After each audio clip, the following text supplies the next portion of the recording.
ఇక ఇరిగేషన్ శాఖకు రాష్ట్ర ప్రభుత్వం ఫస్ట్ ప్రయారిటీ ఇస్తుందని మంత్రి ఉత్తమ్ కుమార్ రెడ్డి తెలిపారు.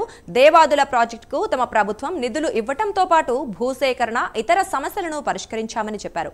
త్వరలోనే ఎస్ఎల్బీసీ ప్రాజెక్టు పూర్తి చేస్తామని మంత్రి ఉత్తమ్ తెలిపారు.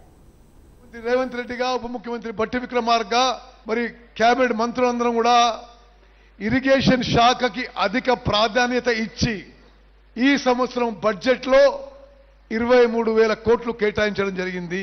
మన నల్గొండ జిల్లా విషయంలో మరి ఎస్ఎల్బీసీ టనల్ విషయంలో కొంత సెట్ బ్యాక్ అయిన మాట వాస్తవం.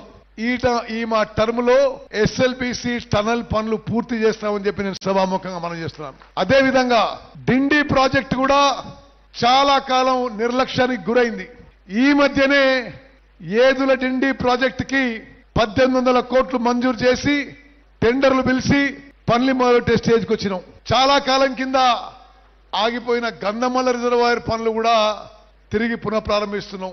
కోమటిరెడ్డి వెంకటరెడ్డి గారు ఎంతో కాలం నుంచి ఉదయ సముద్రం ప్రాజెక్టు పూర్తి చేయడానికి నిరంతరం కష్టపడుతూ ముందుకు పోతుంటే 10 ఏళ్ల పాటు ఆ పనులు ఆపిపెట్టిండ్రు. మేము రాగానే అవసరమైన నిధులు కేటాయించి ల్యాండ్ అక్విజిషన్ చేసి ఆ పనులు కూడా